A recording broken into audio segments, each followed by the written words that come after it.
नमस्कार। कक्षा 10 का के चैप्टर प्रथम का नेताजी के चश्मे का सारांश का अंतिम भाग लेकर के मैं आपके समक्ष प्रस्तुत हूँ।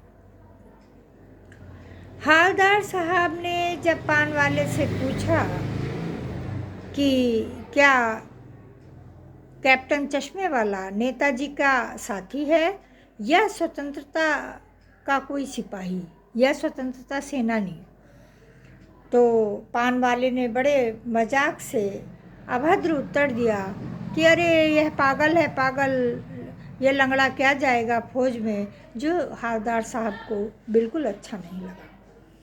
किसी को इस प्रकार कहना बड़ा अनुचित है।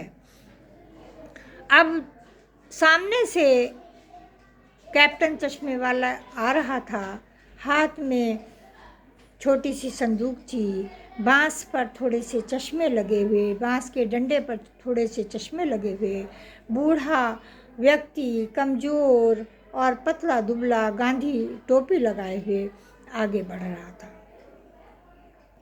उन्होंने जब उनको देखा तो उनकी देशभक्ति से वो बहुत ही अंदर ही अंदर प्रसन्न हुए और उन्होंने सोचा कि आज भी देशभक्तों की कमी नहीं है। इस तरह हवलदार साहब उस चौराहे से गुजरते गए और नए नए चश्मे वो देखते रहते थे। हमेशा वहाँ पान खाने के लिए रुकते और देखते और चले जाते। एक दिन ऐसा हुआ कि जब वहाँ से गुजरे तो नेताजी की आंखों पर चश्मा नहीं देखा।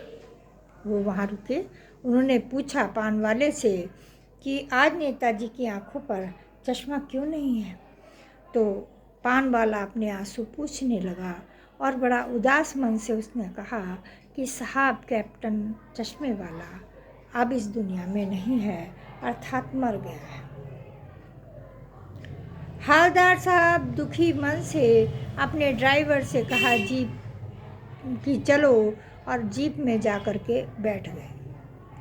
फिर वहाँ से जब वो फिर कस्बे से गुजरे तो उन्होंने अपने ड्राइवर से कहा कि पान कहीं और खा लेंगे, अब हम यहाँ नहीं रुकेंगे। परंतु जीप तेज़ थी, पर जब उस कस्बे में नेताजी के चौराहे पर आए तो उन्होंने कहा रुको रुको, और वो रुक गए और उतरे तो देखा कि नेताजी की आंखों पर एक सरकंडे का चश्मा लगा हुआ था। वो बहुत खुश हुए, मन ही मन सराहना करने लगे और कहने लगे कि जो कौम आज भी अपनी गृहस्थी, जिंदगी, जवानी सब कुछ होम कर देती है, लोग उस पर कैसे ताने कसते हैं, परंतु यह चश्मा भी आज किसी बच्चे ने, सरकंडे का चश्मा लगा हुआ था, कि सरकंडे का चश्मा किसी बच्चे ने अवश्य लगाया हुआ होगा। उन्हें ऐसा लगा आज भी देशभक्तों की कमी नहीं है। हमारे देश में आज भी बच्चे, बूढ़े, जवान देशभक्त बहुत हैं और देश के निर्माण में योगदान करते हैं। ऐसा उनके मन में विचार आया। नेताजी के चश्मे का पाठ का सारांश संपूर्ण हुआ। धन्यवाद।